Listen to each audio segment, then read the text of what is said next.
La sueur coulait sur le visage de Yan Bingyue, tandis que ses grands yeux écarlates tremblaient.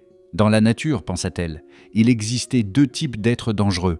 Le premier affichait clairement la menace, avec des couleurs vives destinées à intimider tout ce qui serait assez stupide pour s'approcher. Le second faisait exactement l'inverse. Il dissimulait si bien sa présence que sa proie ne remarquait le danger qu'au dernier moment.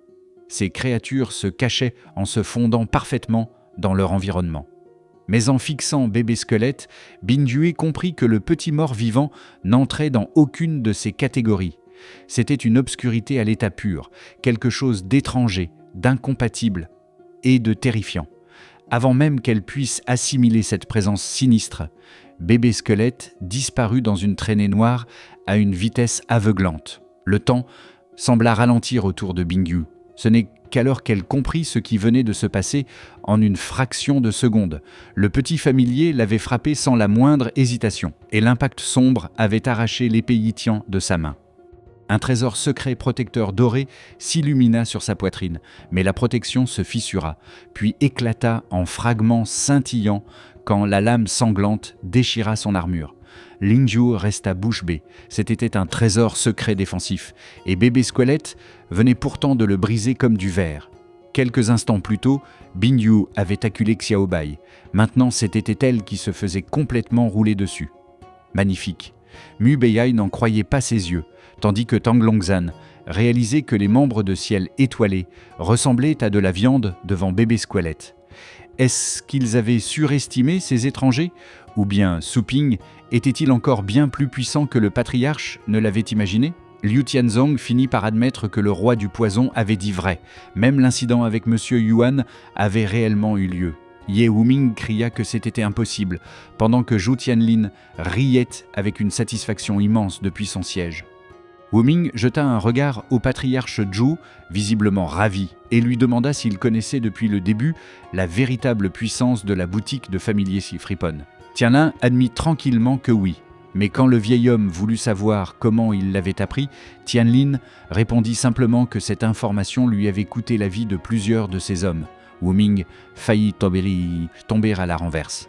Pardon? Sur le terrain dévasté, Bingyue ne pouvait plus que gémir de douleur. Zhao Wuji plongea vers elle, un bras tendu en hurlant à bébé squelette de s'arrêter. Yin Fengxiao volait à ses côtés, ses gants griffus sortis, répétant désespérément que Ciel Étoilé a abandonné et jeté l'éponge. Fengxiao atterrit sur l'estrade et supplia qu'on discute, répétant qu'il renonçait. L'animateur resta sans voix. 5 familiers, au minimum au stade supérieur du niveau 9, venaient d'être tués presque instantanément par un seul bébé squelette, et le camp de Mazazelian s'était carrément rendu. Enveloppé d'une aura lumineuse, Su Ping quitta son siège et descendit lentement depuis les airs. Avec un amusement glacial, il demanda pourquoi il tenait soudain tellement à abandonner alors qu'il refusait de laisser sa sœur partir quelques instants plus tôt. Une lumière dorée brûlait dans ses yeux, tandis qu'il les dominait du regard. Il ne voulait plus de leur précieux championnat. Tang Longzhan savait que plus personne n'en avait quoi que ce soit à faire du championnat. Ye Wuming se demanda si ce gamin avait perdu la tête, tandis que Liu Tianzong et Mu Beihai redoutaient ce qui arriverait si Yan Bingyue mourait ici. Ciel Étoilé ne laisserait jamais passer ça. Fengxiao répéta précipitamment qu'ils abandonnaient le championnat. Tant que la boutique de familier Fripon ne faisait aucun mal à Manzelian, il promettait que Ciel Étoilé oublierait toute cette affaire. Bingyue toussa de douleur alors que l'obscurité continuait de ronger sa blessure. Fengxiao fixa cette corruption avec horreur. Une énergie sombre aussi dense ne pouvait être que du poison de putréfaction du cadavre. Debout face à eux, notre protagoniste répéta leur histoire de tout oublier, comme pour vérifier qu'il avait bien entendu cette proposition complètement absurde. Puis, le patron de l'animalerie ferma les yeux avec un petit sourire. Donc, selon eux, ils n'auraient jamais dû oser intervenir. Mais maintenant que leur dernière heure approchait, Ciel Étoilé avait la grande bonté de lui pardonner. Quelle générosité! Les dents serrées, Zhao Wuji exigea qu'il retire le poison et menaça de condamner toute la cité base si l'une des précieuses étoiles de Ciel Étoilé venait à mourir. Feng Xiao lui demanda de se montrer raisonnable, en rappelant que les gens ordinaires ne pouvaient pas se permettre d'offenser leur organisation. Notre protagoniste leur rappela à quel point ils avaient l'air raisonnables quand ils écrasaient les plus faibles. Mais dès qu'ils perdaient, tout devait soudain disparaître sans la moindre conséquence. Les laisser vivre ne ferait que leur permettre de mettre encore plus de gens en danger. À peine notre protagoniste eut-il terminé que bébé Squelette fit claquer sa petite épée. Le bras de Zhao Wuji se détacha de son corps avant même que le démon des armes à feu comprenne qu'il avait été attaqué. Le sang jaillit de la coupure nette tandis que Wuji reculait en fixant le membre disparu. Il ne réussit qu'à bégayer, incapable de croire à leur audace. Yin Feng Xiao bloqua l'attaque suivante de bébé Squelette avec son bâton doré. En levant les yeux vers le ciel avec un sourire, il annonça que les renforts étaient arrivés et prévint le patron de l'animalerie qu'en s'attaquant à Ciel Étoilé, il venait de signer son arrêt de mort. Suping se contenta de lever les yeux vers les nouveaux arrivants qui descendaient sur le terrain. Visiblement, les déchets avaient ramené du soutien. En regardant le ciel, l'animateur balbutia que des dizaines d'experts de niveau 9 venaient d'envahir l'arène. Un expert encapuchonné rassembla une énergie Xian dans une main, tandis qu'une formation entière se mettait en place derrière lui. Il demanda si Suping était bien la cible désignée par l'ordre d'extermination du Behemoth souverain. Yin Feng Xiao planta son bâton doré au sol et confirma la cible.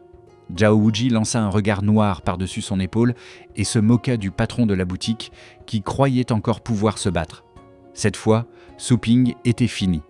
Les yeux dorés brillants, notre gars lui rendit son regard sans la moindre trace de peur. Il n'avait jamais entendu parler de cet ordre d'extermination du Behemoth souverain et demanda calmement qui étaient tous ces gens.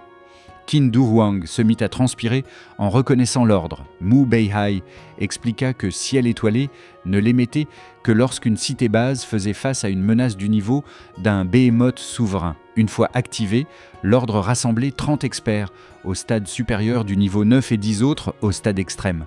À 40, cette force était censée posséder suffisamment de puissance combinée pour exterminer un Behemoth souverain.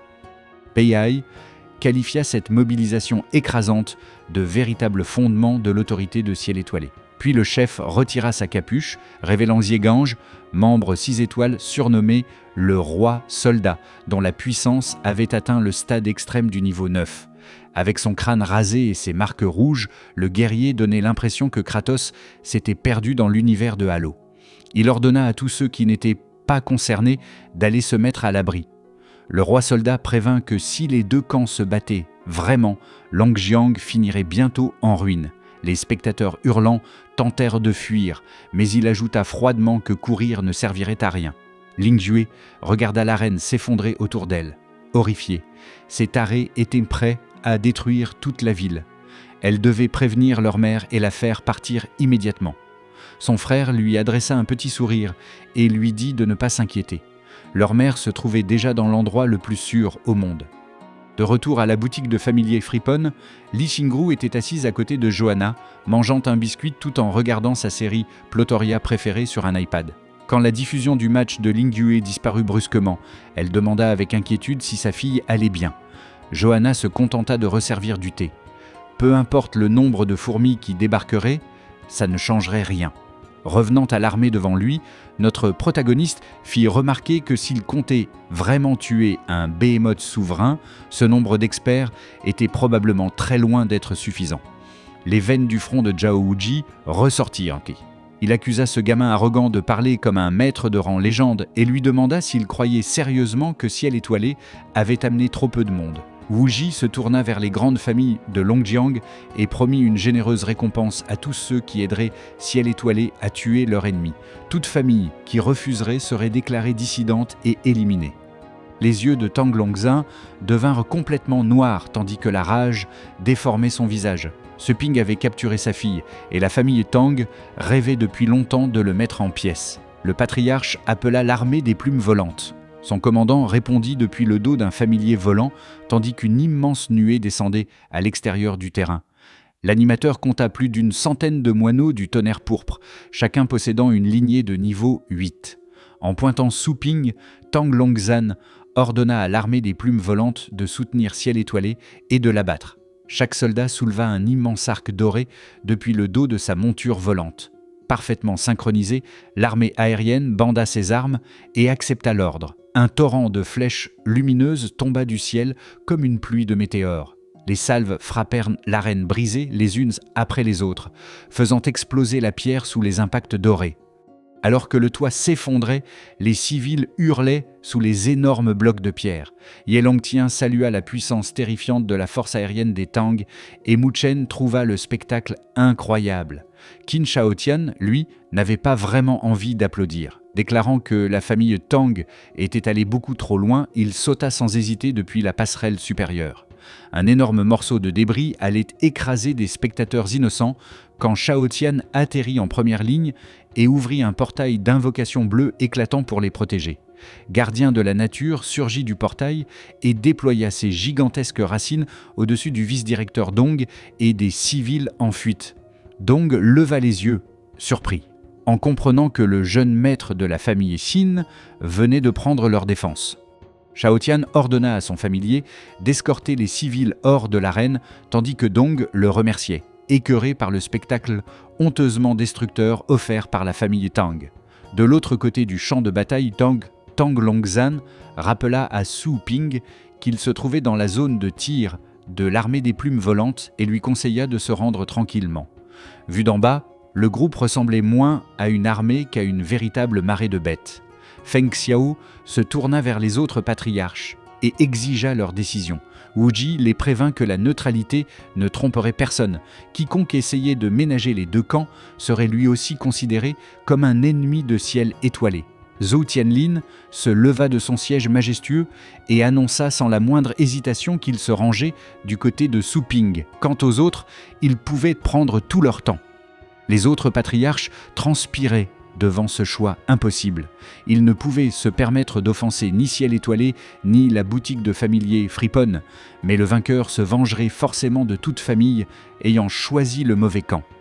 Mu Beihai comprit que ce n'était plus une simple querelle personnelle.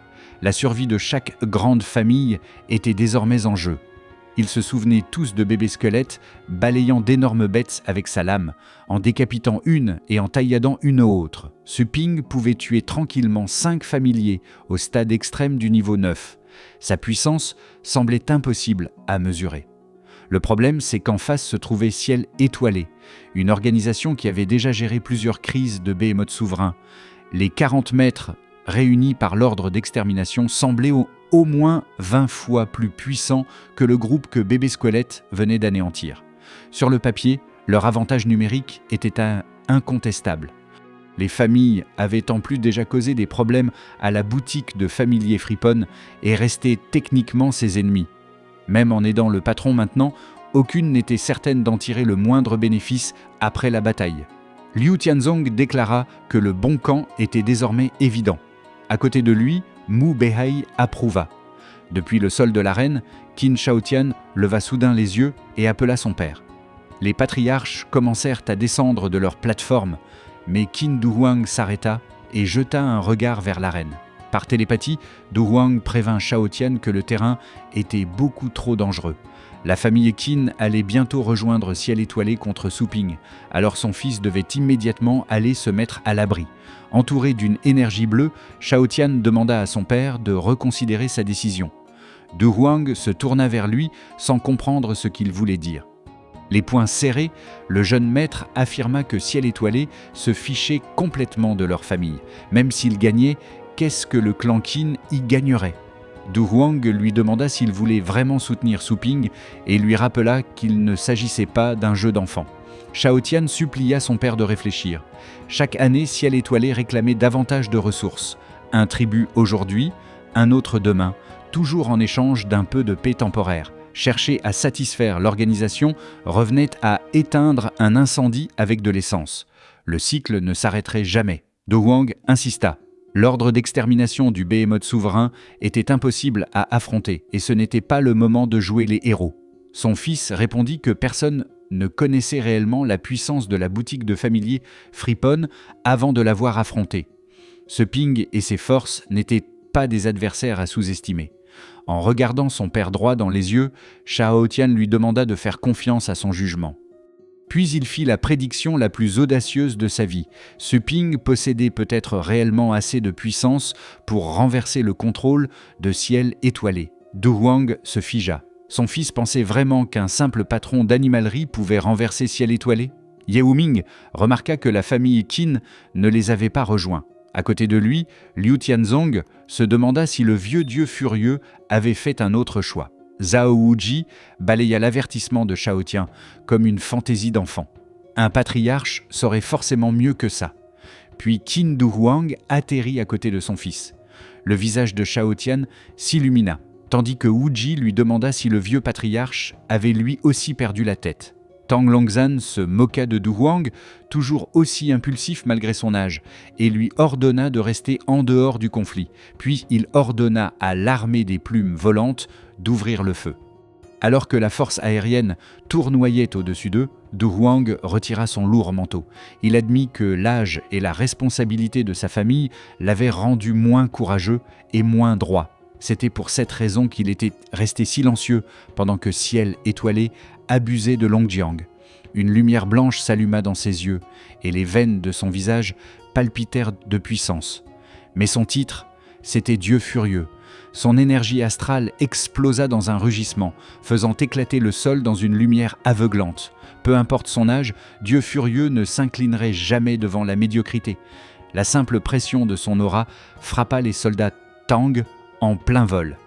Du sang leur jaillit du visage, tandis que cavaliers et montures étaient projetés en arrière avant même que Du Huang n'ait lancé un seul coup. L'aura du patriarche creusa un large cratère au centre de l'arène pendant que l'armée des plumes volantes tournait autour de la zone détruite. Ye Wuming se protégea le visage contre l'énergie violente et salua ce rugissement impressionnant. Liu Tianzong était tout aussi choqué. Le dieu furieux de la famille Qin s'était fait discret pendant des années, et pourtant le vieux monstre était devenu encore plus puissant. Tang Longzhan ordonna à ses soldats de se ressaisir. Personne n'avait jamais vaincu les élites de la famille Tang, et Dieu furieux ne ferait pas exception. Il leur ordonna d'envoyer le vieil homme en enfer. Du Huang serra un poing et défia toute la nuée de venir l'affronter. Derrière lui, Suping restait parfaitement détendu. Le vieil homme n'avait pas besoin de s'inquiéter de ses fourmis. Notre protagoniste appela l'armée Zhou. Avant que la formation Tang puisse tirer une nouvelle salve, une toile d'éclairs bleu sombre déchira la nuée. L'électricité relia les cavaliers les uns aux autres en une chaîne dévastatrice, faisant tomber les soldats un par un tandis que leurs cris remplissaient le ciel. Tang Longzhan se retourna brusquement, incrédule en voyant sa magnifique force aérienne commencer à s'effondrer. Qu'est-ce qui se passait? L'armée Zhou entra dans l'arène détruite en formation parfaitement synchronisée, chaque pas lourd annonçant l'arrivée des renforts de Suping. Xu Kuang menait la charge sur le dos du chien dragon sombre, encadré par d'énormes bêtes ressemblant à des ours. Il ordonna à l'armée d'encercler le terrain et de s'assurer que personne ne puisse s'échapper. Souriant depuis sa monture, Kuang se réjouit que leur spectacle puisse enfin commencer. Puis il demanda avec enthousiasme si les hommes-oiseaux dans le ciel pouvaient leur être laissés. Tang Longzhan fixa les nouveaux arrivants. L'armée Zhou avait toujours été un groupe de soldats inutiles, appartenant à la plus faible des grandes familles. Comment pouvait-il sérieusement écraser une armée des plumes volantes, dont les membres avaient atteint le stade extrême du niveau 8 ? La réponse se trouvait dans les préparatifs de notre patron d'animalerie préféré. Pendant la pause, il avait convoqué les soldats Zhou à la boutique de familier Fripon, encaissé leur paiement pour la cultivation, amélioré leur discernement et utilisé sa toute nouvelle capacité pour imprimer la voix du tonnerre dans leur familier. Avec un léger sourire, il demanda au patriarche Tang s'il avait oublié ce que faisait exactement la boutique de familier Fripon. Puis il ordonna à Xu Kuang de n'épargner personne. Kuang leva la main et appela les troupes anti-aériennes en position. Leurs familiers déclenchèrent le coup de tonnerre furieux en série, la 982e compétence de la voix du tonnerre. Chaque frappe reliait sa cible à un maximum de 11 ennemis proches et infligeait les mêmes dégâts à toute la chaîne. La foudre enveloppa l'armée des plumes volantes. Soldats et montures hurlèrent, tandis que l'attaque liée sautait d'une cible à l'autre. Ye Wuming avait du mal à croire ce qu'il voyait. La famille Tang exerçait son pouvoir sur plusieurs villes, et pourtant l'armée Zhou, récemment soumise, était en train de la broyer. Liu Tianzong observait le champ de bataille avec la même incrédulité. Les soldats Tang crièrent à tout le monde de se disperser, mais la foudre en chaîne les poursuivait dans le ciel. Ils ne pouvaient pas rester groupés, mais ils n'avaient nulle part où se cacher. Les décharges électriques sautèrent sur 2 nouvelles montures volantes. Les 2 cavaliers poussèrent un cri, tandis que leur formation s'effondrait autour d'eux. Kuang ordonna à la première ligne de tenir la défense pendant que les troupes anti-aériennes continuaient à tirer. Sans endroit où se poser ni formation pour les protéger, les soldats des plumes volantes étaient devenus de simples cibles vivantes dans le ciel. Tang Longzhan jura entre ses dents. Les plus grandes forces de son armée étaient la furtivité et l'agilité, mais la compétence de tonnerre des familiers Zhou cherchait automatiquement les ennemis proches. Comment la boutique de familier Friponne avait-elle réussi à produire le contre parfait pile au bon moment? Puis il regarda Su Ping, debout les bras croisés avec un petit sourire qui en disait long. Le patron de l'animalerie savait-il que l'armée des plumes volantes se cachait dans les environs? À ce rythme, toute la force aérienne serait détruite avant même de réussir à le toucher. Furieux, face à la pire perte que son armée ait jamais subie, Tang Longzhan ordonna une retraite générale. Xu Kuang pointa les cavaliers en fuite et leur demanda où ils pensaient aller comme ça. Leur morale était brisée, alors il ordonna à ses troupes de tous les tuer. Il ne fallait même pas laisser une plume derrière eux. Le roi soldat prit enfin la parole. D'une voix froide, il contacta Chasseur Céleste et transmit les coordonnées 31,332 4 degrés nord, 120,16 de 4 degrés S. Très haut, au-dessus de l'étoile bleue, une station colossale orbitait au-dessus de la ville principale de Ciel étoilé. Et voilà comment ce combat de familiers venait soudain de devenir un manhwa Star Wars. Des plaques de blindage s'ouvrirent sur la station, révélant un gigantesque canon orbital à particules. Une lumière aveuglante commença à s'accumuler dans son noyau central. Ce Ping sentit l'attaque avant tout le monde. Son expression se durcit tandis qu'il regardait droit à travers les nuages sombres vers l'immense puissance qui descendait de l'espace. Un rayon doré traversa les nuages et frappa la formation Zhou. L'impact engloutit soldats et familiers dans une explosion gigantesque. Le feu astral carbonisa les malheureux familiers en quelques secondes. Xu Kuang réussit à s'en sortir grâce à la puissante barrière du chien dragon sombre. Mais lorsqu'il sortit de sa protection et découvrit la destruction derrière lui, il ne put que lâcher un juron. Kuang leva les yeux vers la silhouette transparente d'une arme orbitale dans le ciel et se demanda ce qu'il était censé regarder. Visiblement, la série venait de passer de Pokémon à la guerre intergalactique sans prévenir personne. Du Huang ordonna à tout le monde de courir. C'était Chasseur Céleste, l'arme ultime de Ciel étoilé, un canon spatial à particules de 10 000 tonnes. Liu Tianzong demanda avec suffisance si la boutique de familier Friponne comptait fuir jusqu'à l'autre bout de l'étoile bleue. Ye Wuming se félicita d'avoir choisi Ciel étoilé, tandis que Mu Beihai ordonnait à l'arme de tous les éradiquer. Chasseur Céleste se rechargea et tira un second rayon doré droit vers le champ de bataille. Les soldats Zhou se dispersèrent sous le pilier de lumière qui approchait. Après avoir vu la première explosion, certains étaient certains que c'était fini pour eux. Puis, le dragon bougie infernal se matérialisa entre eux et l'attaque orbitale.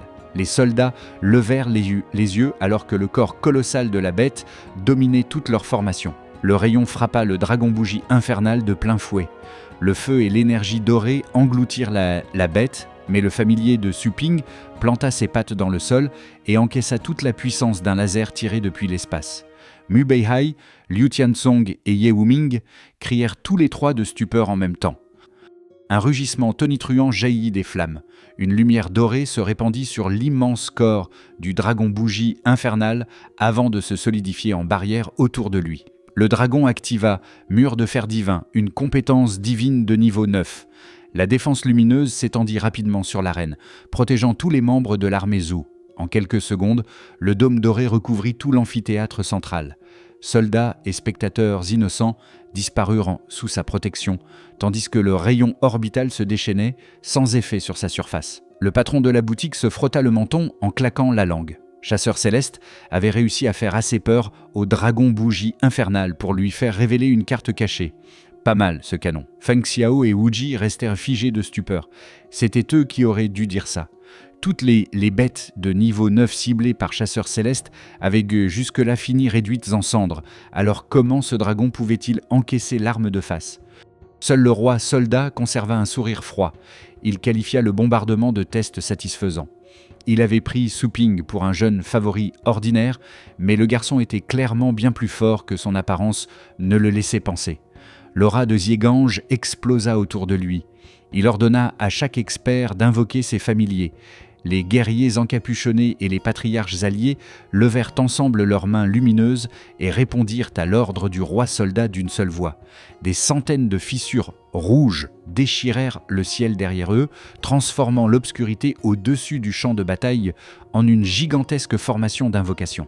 Ling Jui compta plus d'une centaine de portails appartenant à des experts de niveau 9. Shao Tian sentit la pression qui s'en dégageait et comprit que Ciel étoilé passait enfin aux choses sérieuses. Une immense horde de monstres féroces de niveau 9 se déversa des fissures, descendant comme si un seigneur démoniaque leur avait ordonné d'exterminer l'humanité dans le dernier épisode d'un animé. Les soldats Zhou tremblèrent devant cette scène brutale. C'était donc ça, la véritable fondation de Ciel étoilé. Même après tout ce qu'ils avaient déjà vu, cette horde écrasante leur glaçait le sang. Entouré de lames flottantes façon Irelia, le roi soldat vola vers Su Ping et le défia de montrer sa véritable puissance. Puis il ordonna une attaque totale.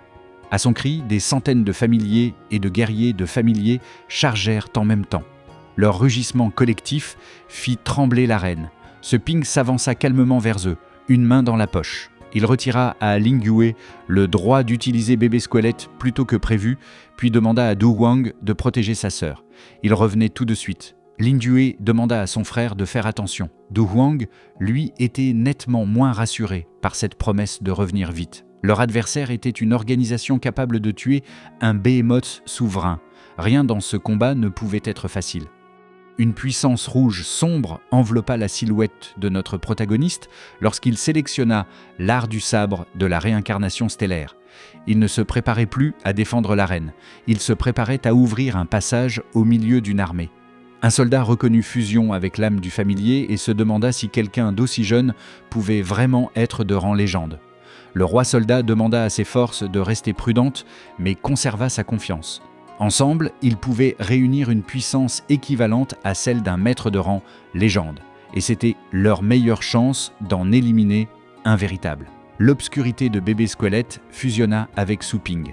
Une armure d'os se verrouilla autour de son corps pièce par pièce, des arêtes acérées encadrant sa silhouette transformée, tandis que des flammes rouges sombres s'échappaient de chaque jointure. Son type agile, axé sur la vitesse, venait d'apparaître. Derrière son masque squelettique, notre héros promit de leur montrer la différence entre un maître de rang légende, fabriqué en empilant les nombres et la puissance écrasante d'un véritable maître. Des familiers gigantesques bondirent de toutes les directions, leurs griffes et leurs membres écrasants masquant le ciel au-dessus de lui. Notre héros transformé ne recula pas. Il joignit ses deux mains blindées, et une énergie violette violente crépita entre ses paumes, tandis que les monstres plongeaient vers sa silhouette immobile. L'étincelle s'allongea lorsqu'il écarta lentement les mains. L'obscurité et le feu astral violet s'étirèrent jusqu'à former une lame colossale, son tranchant noir vibrant sous la puissance de bébé squelette, tandis que notre protagoniste transformé la saisissait à deux mains. Les griffes frappaient, les mâchoires claquaient et d'énormes pattes s'écrasaient autour de lui. Pourtant, notre héros avançait au cœur de l'assaut d'un pas mesuré, traînant cette lame monstrueuse derrière lui comme si les bêtes de niveau 9 qui chargeaient étaient celles qui se trouvaient coincées sur son chemin. Au dernier instant, il jaillit du sol. Un seul bond le fit traverser toute la première ligne et un unique coup de taille passa à travers chaque corps géant.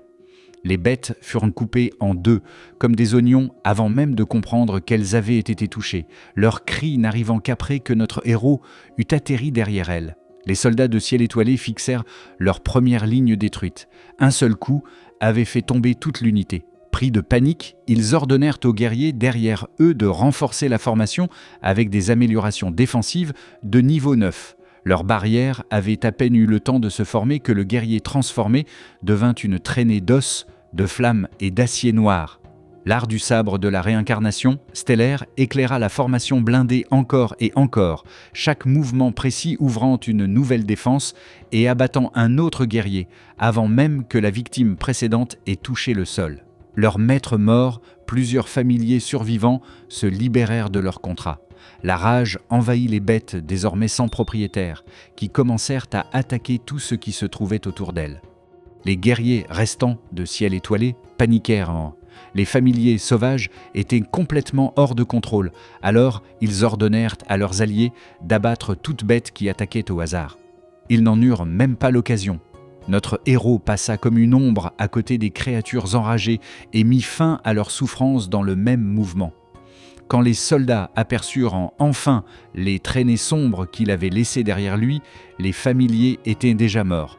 Comment quelqu'un pouvait-il bouger aussi vite ? L'ennemi comprit enfin sa stratégie. Notre protagoniste perçait la première ligne, tuait les guerriers de familiers, puis laissait leurs bêtes libérées déchirer la formation de l'intérieur. Chaque tentative pour l'arrêter ne faisait qu'ajouter encore plus de chaos, et avant que quelqu'un puisse verrouiller sa position, il avait déjà disparu. Qin Shi Huang célébra la tactique. La plus grande différence entre un guerrier de familier de rang légende et un behémoth souverain n'était pas la force brute, c'était la stratégie.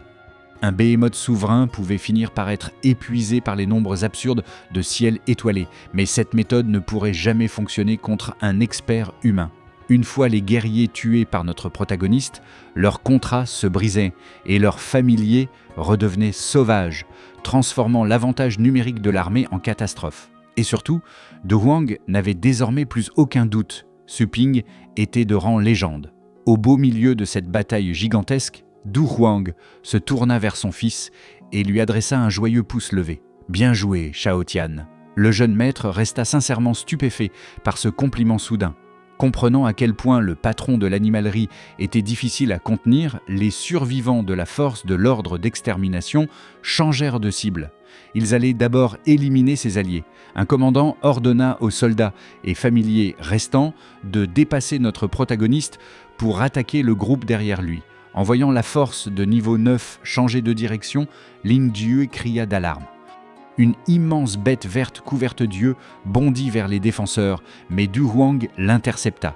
Un seul coup de poing brutal fracassa la carapace qui protégeait son crâne et arrêta le monstre net. Dieu furieux tint sa position et déclara que l'ennemi n'atteindrait Ling Yue qu'en passant sur leur cadavre. Il n'était peut-être pas capable de retenir notre héros, mais il pouvait parfaitement tenir cette ligne. Zhu Tianlin invoqua un bouclier bleu face aux bêtes rugissantes et prévint tout le monde de protéger les flancs.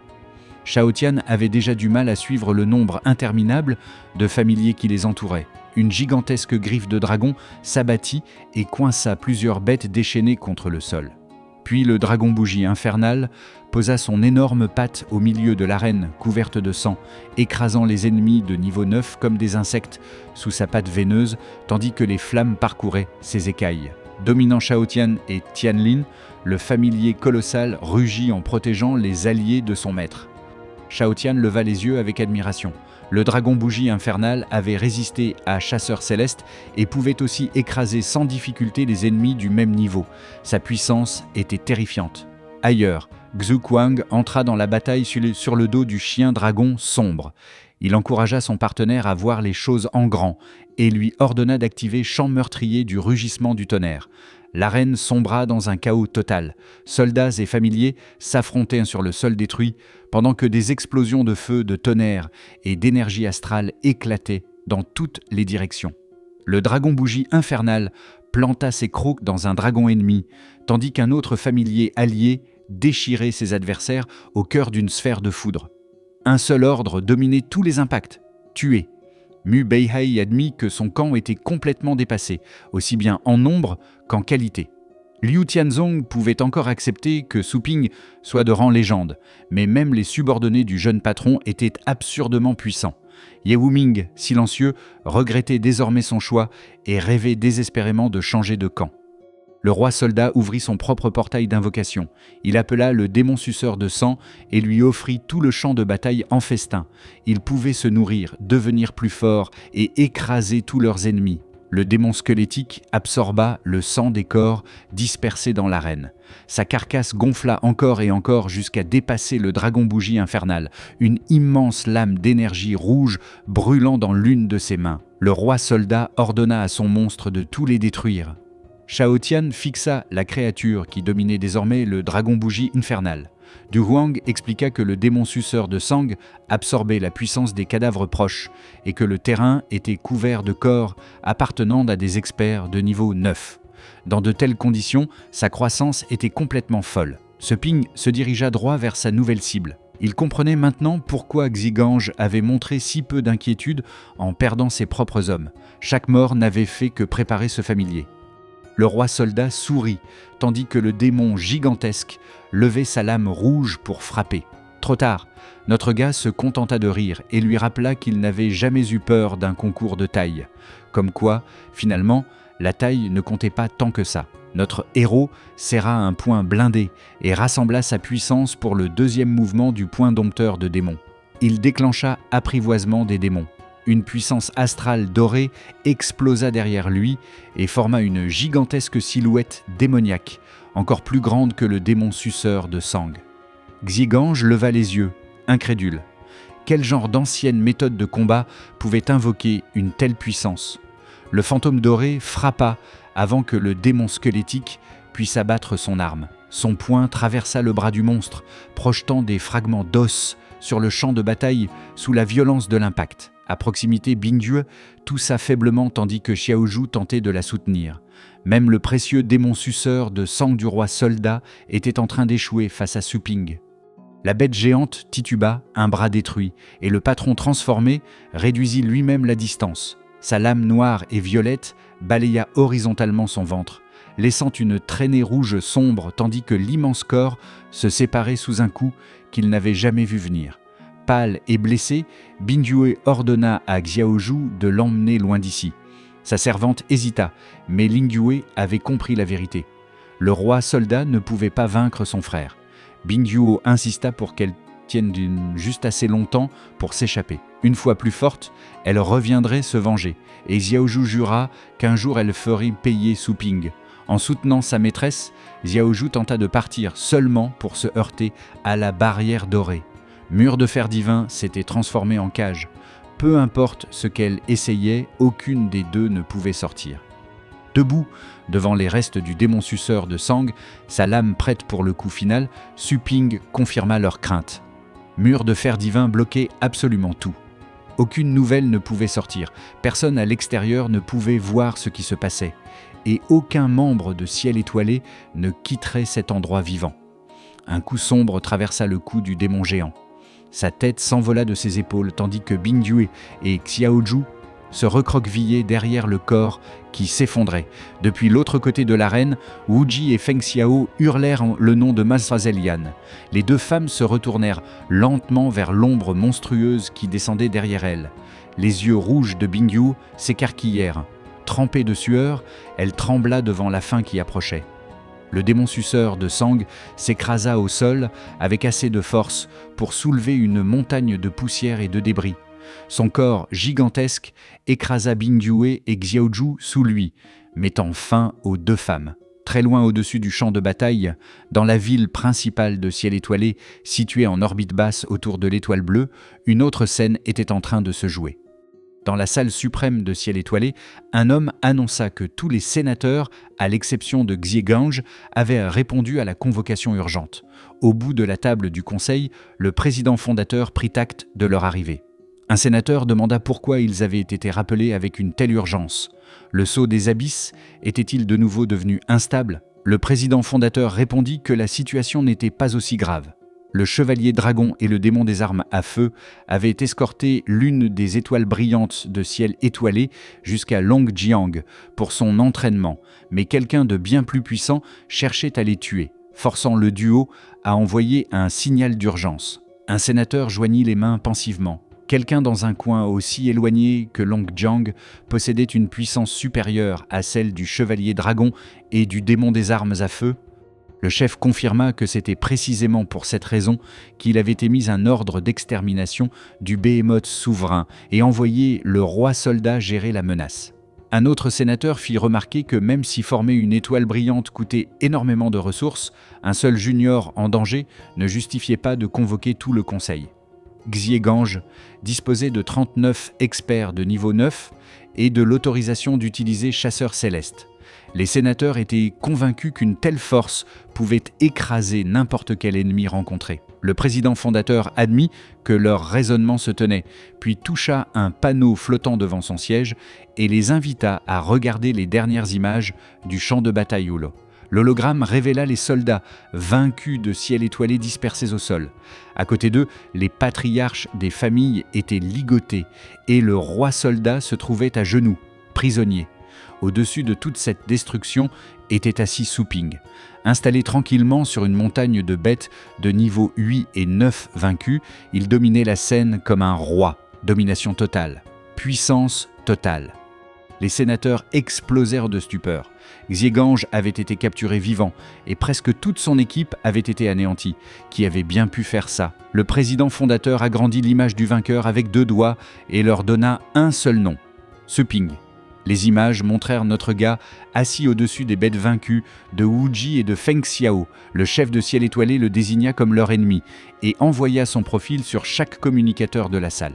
Un sénateur lut que Su Ping était un éveillé acquis de 18 ans, ayant montré une puissance de classe titrée dans le royaume secret et en centre-ville. Il possédait également une animalerie. L'homme s'interrompit, incrédule. Comment un garçon de 18 ans pouvait-il être de classe titrée? Le président fondateur appuya sur l'icône lumineuse de retour en arrière, visiblement, Ciel étoilé avait lui aussi son bouton YouTube, et admit être tout aussi curieux. Il avait essayé d'enquêter sur la véritable puissance du jeune homme. Mais une mystérieuse force de dissimulation bloquait la diffusion en direct, l'empêchant de voir ce qui s'était réellement passé dans l'arène. Les sénateurs se demandèrent si Su Ping avait volontairement caché sa puissance. Le président fondateur rejeta cette théorie en se rappelant l'immense aura démoniaque autrefois enregistrée derrière le patron de l'animalerie. Il soupçonnait qu'un expert caché de rang légende le soutenait. Le conseil trouva ça impossible. Pourquoi une ville reculée, où la plupart d'entre eux ne mettraient jamais les pieds sans ses ressources, bénéficierait-elle de la protection d'un maître de rang légende? Les renseignements de Ciel étoilé proposaient une réponse. Le puissant subordonné de Yuan Tianchen, le seigneur du sabre, entretenait une relation proche avec Su Ping. Une photo du jeune patron et du seigneur du sabre était même accrochée dans la boutique de familier Fripon. Les sénateurs reconnurent le seigneur du sabre comme l'expert juste en dessous du rang légende. Personne n'oserait utiliser son nom pour gagner de l'argent sans véritable relation ni ressources derrière lui, à moins d'avoir très envie de mourir. Cette preuve les convainquit que Yuan Tianchen et Su Ping étaient proches. Ils conclurent donc que le maître de rang légende avait dû sauver le jeune homme et vaincre la force du roi soldat. Un sénateur rappela au président fondateur que Xié Gange restait prisonnier de Su Ping. Devraient-ils déployer davantage d'experts depuis leurs autres territoires?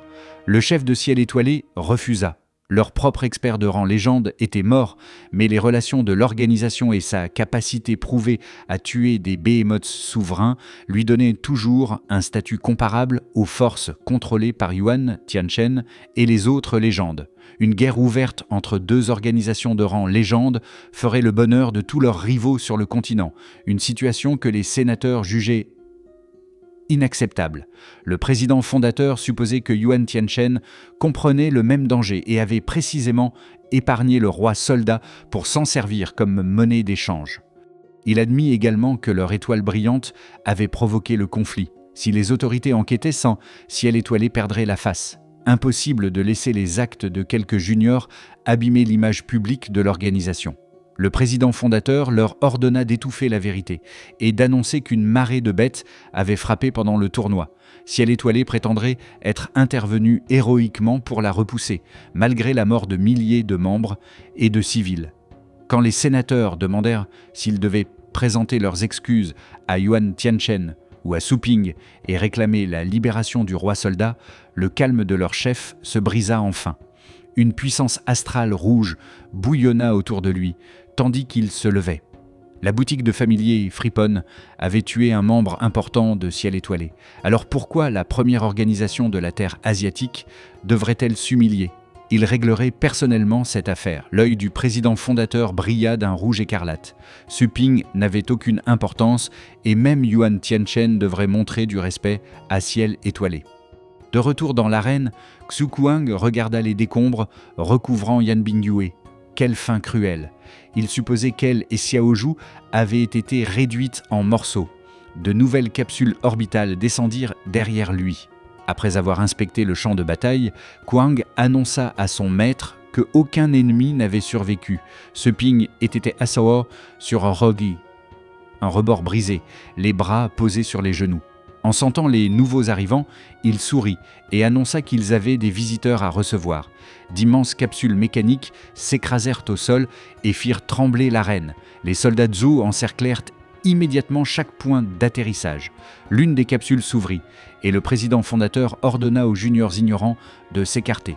Les soldats Zhou reculèrent devant l'expert de classe titré qui sortait par la porte. Flottant au-dessus du sol, le vieil homme à la longue barbe se présenta comme le seigneur de Ciel Étoilé et son président fondateur. Une lumière bleue brûlait dans ses yeux, tandis qu'il affirmait être venu négocier. Le roi soldat cria de joie en voyant son chef. Les patriarches ligotés supplièrent eux aussi les renforts de Ciel Étoilé de les sauver. Le patron de l'animalerie répondit par un simple regard froid de côté. Tianlin ordonna aux prisonniers de se taire, et Du Huang demanda qui leur avait donné la permission de parler. Une puissance astrale saisit le roi soldat et Longzhan à la gorge, leur scellant la bouche jusqu'à ce qu'ils ne puissent plus que gémir. Un sénateur de Ciel Étoilé cria que la boutique de familier Fripon allait trop loin, mais le président fondateur leva une main pour le faire taire. Inutile de se mettre en colère contre un simple junior. Puis le vieux seigneur se tourna vers Suping et lui demanda de donner son prix. Il flotta plus près et s'excusa pour ses subordonnés insensés. Puis, toujours avec le même air supérieur, il demanda au jeune homme de les libérer. Xu Kuang prit la mouche avant même que son maître puisse répondre. Le président fondateur était venu supplier qu'on épargne ces hommes. Alors pourquoi ce vieux continuait-il à jouer les arrogants en appelant Suping « jeune homme » Kuang menaça de lui casser ses fausses dents. Un sénateur serra les poings et condamna l'insulte. Mais le chef de Ciel Étoilé l'arrêta d'un geste. Pas besoin de s'énerver pour un simple junior. En secret, le président fondateur inspecta le champ de bataille et ne sentit ni Yuan Tianchen ni le seigneur du sabre. Les deux supposés soutiens de Suping étant absents, il décida que le jeune patron lui-même ne représentait aucune menace. Le masque poli du vieil homme disparut. Suping avait tué toute une équipe d'experts de niveau 9 de Ciel Étoilé. Il devait donc une explication à l'organisation. S'il rendait le roi soldat immédiatement, le président fondateur accepterait de lui laisser la vie sauve. Baissant la tête avec un petit sourire, notre gars ricana et demanda ce qui se passerait s'il refusait.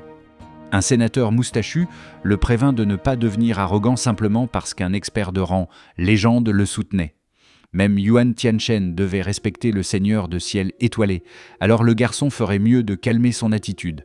Suping garda les deux mains dans ses poches. Puisqu'ils avaient autant confiance en leur puissance, il proposa un pari.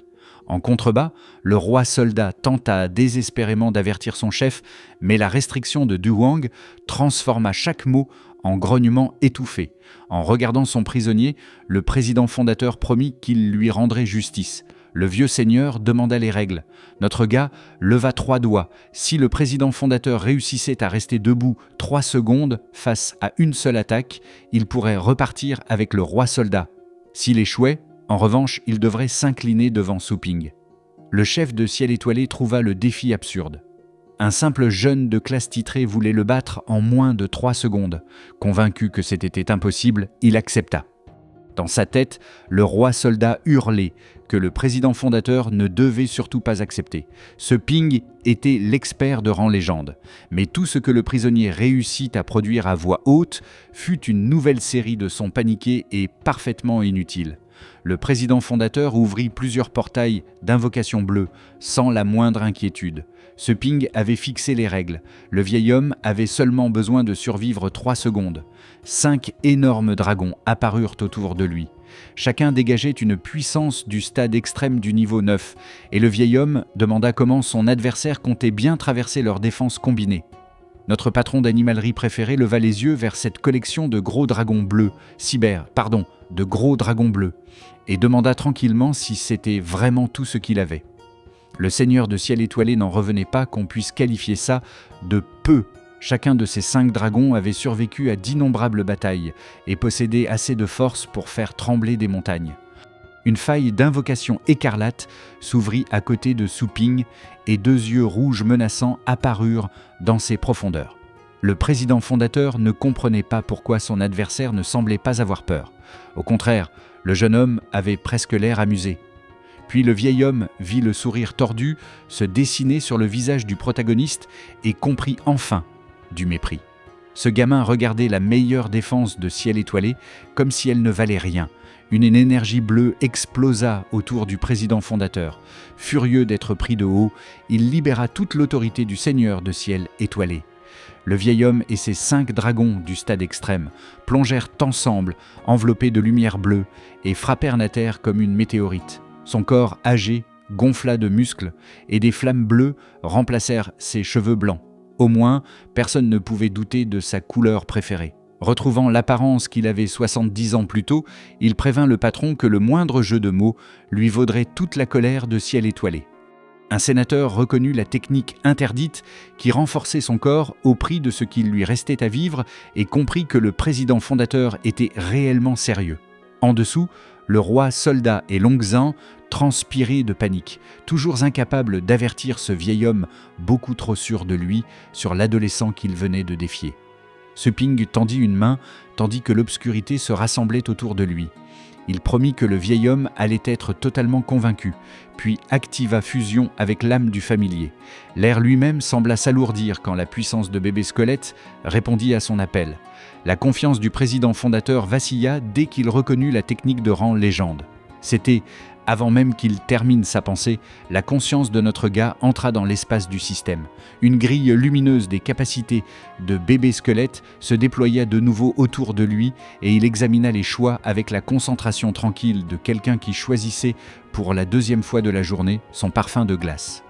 Le système lui rappela qu'il pouvait acquérir temporairement une compétence du familier intégré et que la capacité choisie deviendrait 2 fois plus puissante que l'original. Notre gars sourit devant le menu en se demandant quelle option correspondait le mieux à son humeur. Puis une compétence particulière attira son attention. Fusion avec l'âme du familier elle-même. S'il choisissait précisément la technique qui le fusionnait déjà avec bébé squelette, pouvait-il intégrer un 2e familier ? La compétence empruntée serait 2 fois plus puissante que sa forme d'origine. En clair, il pourrait peut-être conserver la force de bébé squelette tout en récupérant simultanément le double de la puissance d'un second familier. Une idée beaucoup trop absurde pour ne pas être testée. Notre protagoniste appuya sur la carte lumineuse de la compétence avec un sourire en coin. Un punching ball parfaitement valable avait fait tout le trajet depuis l'orbite, ce serait presque impoli de gâcher l'occasion. Le système confirma sa sélection et lui ordonna de fusionner avec un second familier. Une énergie rouge crépita lorsqu'un autre portail d'invocation s'ouvrit à côté de lui. Ça marchait. Le dragon bougie infernal répondit à son appel. Des écailles en jaillirent de la faille écarlate en torrent de lumière fondue, enveloppant les membres de notre héros avant de se verrouiller par-dessus l'armure d'os de bébé squelette. Chaque plaque portait le poids et la chaleur d'un dragon, et le sol commença à trembler avant même la fin de la transformation. Puis fusion avec l'âme du familier, type spécial apparut. Notre protagoniste transformé se tenait dans une armure squelettique, hérissée fusionnée aux lourdes écailles du dragon bougie infernal, ses yeux flamboyants derrière un masque cornu. D'immenses ailes de dragon se déployèrent dans son dos et couvrirent le champ de bataille, dispersant des flammes sombres à chaque mouvement. La puissance mortelle de bébé squelette et le physique écrasant du dragon ne se tenaient plus à côté de leur maître. Ils étaient devenus un seul corps terrifiant. Les sénateurs reculèrent. Une double fusion aurait dû être impossible pour quiconque se trouvant dans la première phase du rang légende. Même les alliés du patron de l'animalerie restèrent bouche bée. Tianlin se demanda s'il avait déjà atteint la 2e phase et Du Ruang prononça à voix haute ce nom terrifiant, la caverne du vide. Notre héros transformé ne laissa au vieil homme aucun temps pour récupérer. Ses immenses ailes frappèrent vers le bas et le propulsèrent dans les airs, tandis qu'une puissance astrale violette se concentrait autour d'un point blindé. Il leur demanda de commencer à compter. L'épreuve des 3 secondes venait de commencer. Le président fondateur plaça ses 5 dragons en formation et activa Défense des dragons, géant 9 fois renforcé. Couche après couche, des dragons spectraux bleus s'enroulèrent pour former devant lui un bouclier colossal. Évidemment, même sa défense ultime était bleue. Pourtant, le guerrier expérimenté commença à trembler derrière cette barrière avant même que le point de notre héros n'arrive. Yuan Tianchen n'avait absolument rien à voir avec tout ça. Ce Ping lui-même était l'expert caché de rang légende, et seul quelqu'un à la phase de la caverne du vide pouvait accomplir une double fusion. Le vieil homme aurait vraiment dû regarder l'enregistrement jusqu'au bout avant de descendre ici. Peut-être que l'arrogant, depuis le début, c'était lui. Ce Ping déclencha apprivoisement des démons, Pwing du dragon sombre. Un corps doré colossal se matérialisa derrière lui, mais cette fois, un dragon squelettique s'enroulait autour de sa taille avant de remonter le long de son bras, prêt à frapper. La créature morte vivante rejeta son crâne en arrière et poussa un rugissement de mort, une puissance sombre inondant le point doré avant même qu'il commence à s'abattre. Le président fondateur fixa l'attaque qui descendait sur lui et eut l'impression que la mort elle-même venait de le marquer. Aucun ordre ne sortait de sa bouche, aucune défense ne lui paraissait suffisante. Tout ce qu'il réussit à produire fut un son d'horreur. Le point doré frappa défense des dragons géants 9 fois renforcés. Les dragons spectraux se désintégrèrent les uns après les autres avant même que le coup n'atteigne le vieil homme, leur corps bleu effacé sous une puissance noire, violette et dorée. Puis le point toucha sa cible, et tout le champ de bataille disparut dans une explosion assez violente pour transformer chaque barrière restante en lumière et en poussière. Le président fondateur fut projeté tête la première dans le sol détruit. La pression écrasa son corps renforcé et l'enfonça encore plus profondément dans la terre, tandis qu'il hurlait, incapable de bouger sous un seul point. Comment une telle puissance pouvait-elle exister ? Alors que la force écrasante continuait d'augmenter, le vieux seigneur abandonna toute trace de fierté. Plaqué dans les décombres, il cria que Monsieur Su avait gagné et le supplia d'avoir pitié. Notre gars retira immédiatement son poing lumineux. Un peu surpris, il demanda si le président fondateur reconnaissait vraiment sa défaite aussi facilement. Un gigantesque cratère en forme de main restait gravé dans l'arène. En regardant les dégâts, le roi soldat retrouva enfin sa voix et hurla vers son chef. La transformation interdite du président fondateur s'effondra. Ses muscles fondirent, les flammes bleues redevinrent des cheveux blancs et le vieil homme frêle toussa contre le sol. Debout au-dessus du cratère, ce Ping l'informa qu'il n'avait tenu qu'une virgule 8-3 secondes. Peut-être qu'il n'avait pas donné le meilleur de lui-même. Il voulait retenter sa chance ? Le vieil homme leva vers lui un regard horrifié. Une deuxième tentative le tuerait s'il n'abandonnait pas assez vite. Qui pouvait tenir 3 secondes face à un expert de la caverne du vide ? Il toussa, déclina généreusement le match retour et reconnut de nouveau sa défaite.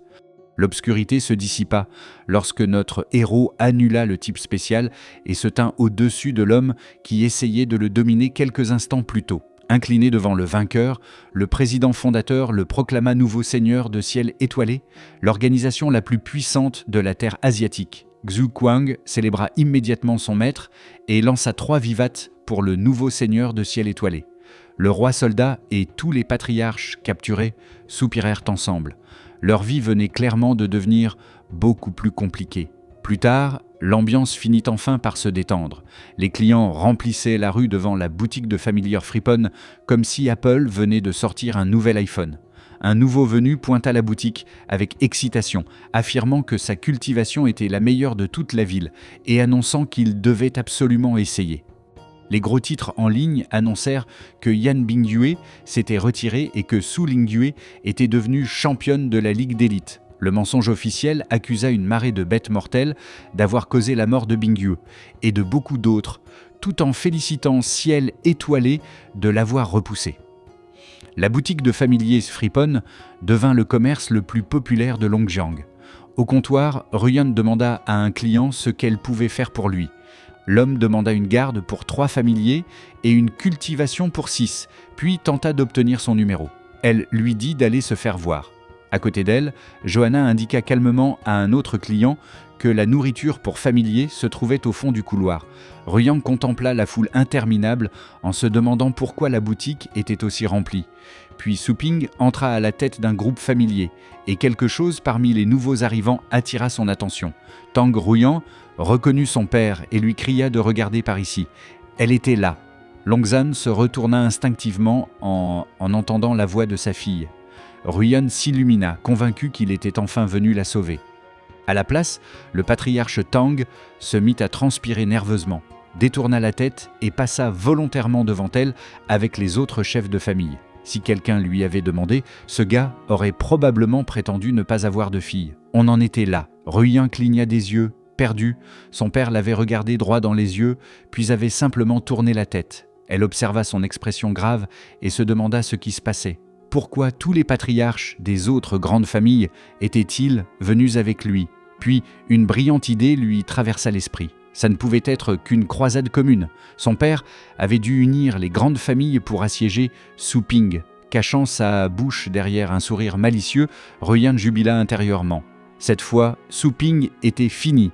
Il allait enfin goûter à la puissance de l'armée des plumes volantes. Bon, maintenant, qui se dévoue pour lui annoncer la vérité ? Et c'est ici que se termine l'épisode d'aujourd'hui. Suping a anéanti la force envoyée par l'ordre d'extermination de Ciel Étoilé, écrasé son président fondateur grâce à la double fusion en seulement 1,83 secondes, puis est retourné à la boutique de familier Fripon en tant que nouveau seigneur de l'organisation, pendant que le titre de championne de Lingyue faisait exploser les affaires. Maintenant, les patriarches vaincus sont entrés dans l'animalerie, tandis que Ruyang croit toujours que son père les a réunis pour venir la sauver et écraser Suping. À votre avis, à quoi ressemblera la prochaine transformation de Suping ? Si vous avez aimé l'épisode, laissez un like, abonnez-vous pour la suite et donnez-nous votre réponse dans les commentaires. Merci d'avoir regardé et on se retrouve dans le prochain épisode de Plotoria.